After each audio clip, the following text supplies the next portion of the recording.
Şehitleri yad ettikçe, şehitleri anladıkça, şehit oldukları davanın kıymetini bildikçe İslam ayakta kalacak, İslam ilerleyecek ve İslam topluma hakim olacaktır.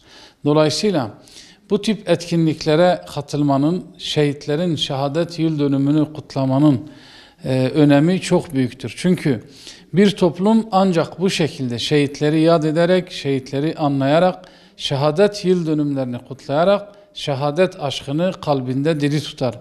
Ve şehadet aşkı kalbinde diri olan toplumlar Allah'ın izniyle maddi ve manevi mağlubiyete uğramazlar. Hem dünyada hem de ahirette serfiraz olurlar. Şehitler Kervanı platformu olarak geçen yıl PKK'cı caniler tarafından hunharca ve vahşice katledilen değerli şehidimiz Aytaç Baran'ın şehadet yıl dönümünü anma programı düzenliyoruz.